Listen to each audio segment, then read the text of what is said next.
Hi friends, எல்லோரும் எப்படி இருக்கீங்க? நிறைய குழப்பங்களை கடந்து ஒரு முடிவுக்கு வந்தாச்சு. ஒரு தெளிவான முடிவு ஒன்று எடுத்திருக்கேன். ஸோ அதை இந்த வீடியோ பதிவில் நான் ஷேர் பண்ணுறேன் ஃப்ரெண்ட்ஸ். அதே மாதிரி டிஎன்பிசி எக்ஸாம்ஸ் எழுதின நிறைய ஃப்ரெண்ட்ஸ் குரூப் 4 ரொம்ப டஃப்பாக இருந்ததுனால இனிமேல் படிக்கவே இல்லை அப்படின்ற மாதிரி அதை ஸ்கிப் பண்ணிவிட்டு நான் இதுக்கப்புறம் புக்ஸ் எல்லாம் எடுத்து வச்சுட்டு நான் நெக்ஸ்ட் என்னோடய வேலையை பார்க்குறேன்ற மாதிரிலாம் நிறைய பேர் சொல்லியிருந்தாங்க. ஸோ அதுக்கப்புறம் நிறைய பேர் அதுலேருந்து வெளியில் நெக்ஸ்ட்டு குரூப் 2 படிக்க ஸ்டார்ட் பண்ணியிருப்பீங்க. ஸோ அவங்க எல்லாத்துக்குமே ரொம்ப ரொம்ப ஆல் த பெஸ்ட். உங்களுடைய 100% கொடுங்க. கண்டிப்பாக உங்களால் சக்ஸஸ் பண்ண முடியும். நிறைய சேனல்ஸில் ஃப்ரீ டெஸ்ட் பேட்ச்லாம் இருக்குது இல்லையா? ஸோ அந்த மாதிரி யூஸ் பண்ணிங்க அப்படின்னா ரொம்பவே ஹெல்ப்ஃபுல்லாக இருக்கும். அடுத்து என்னோடய டிசிஷன் என்ன அப்படின்னா, கண்டிப்பாக நம்ம இந்த எக்ஸாம்ஸ் பாஸ் பண்ணி ஜாப் போகணும் அப்படின்றது தான் நம்மளோட எண்ணம். அதுக்காகவே தான் நம்ம ஒவ்வொரு நாளும் இத்தனை வருஷமாக உழைச்சிக்கிட்டு இருக்கோம். ஸோ இதிலிருந்து வெளியில் போகவே முடியல. என்ன தான் சுற்றி சுற்றி வந்தாலும் நம்ம மைண்டு இந்த புக்குக்கிட்டே தான் போகுது. இப்போது ஏதாவது ஒரு பழக்கத்துக்கு அப்படியே அடிக்ட் ஆகிட்டோம் அப்படின்னா அதிலிருந்து நம்மளால் வெளியில் வர முடியாதுல்ல. அந்த மாதிரி தான் இந்த காம்படிட்டிவ் எக்ஸாம்ன்றது. ஏன்னா நம்ம இவ்வளோ நாளாக படிச்சுட்டு இருக்கும்போது சுற்றி இருக்கவங்கள்ட்டலாம் நான் எக்ஸாம் படிச்சுட்ருக்கேன், ஒரு போஸ்டிங் போகிறேன் அப்படின்னு சொல்லியிருப்போம்.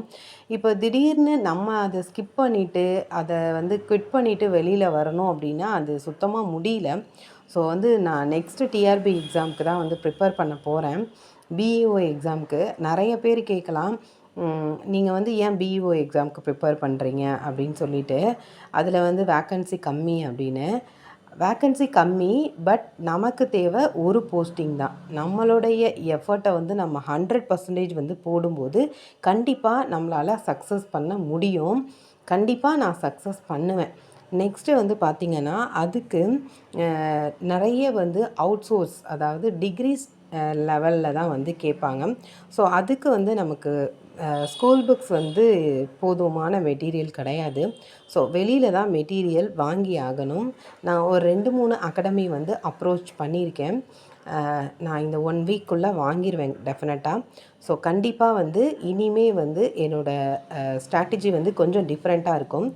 நான் ஹார்ட் ஒர்க் பண்ணுறேன், பட் ஸ்மார்ட் ஒர்க் பண்ணுறதில்ல. ஸோ அது ரெண்டுமே பேலன்ஸ்டாக பண்ணி இந்த தடவை கண்டிப்பாக சக்ஸஸ் ஆவேன்.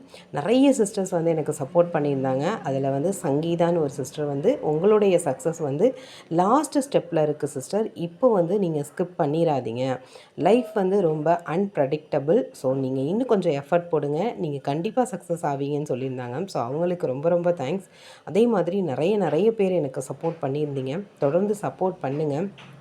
நம்ம ஒரு விஷயத்தை நினச்சிட்டோம், கண்டிப்பாக அதை நம்ம அச்சீவ் பண்ணியே ஆகணும். ஸோ கண்டிப்பாக அச்சீவ் பண்ணுவோம். அதுக்காக எல்லாருமே சேர்ந்து தொடர்ந்து இணைந்து பயணிப்போம். இனிமேல் இந்த டிஆர்பி எக்ஸாம்ஸ் பற்றின டீட்டெயில்ஸ், அதுக்கு எப்படி படிக்கணும், எப்படி நான் நோட்ஸ் எடுத்துகிட்ருக்கேன், ஆல்ரெடி நான் ஸ்டார்ட் பண்ணிட்டேன் படிக்கிறதுக்கு. ஓகே ஃப்ரெண்ட்ஸ், இதை பற்றின வீடியோஸ் நெக்ஸ்ட்டில் பார்ப்போம். பாய்.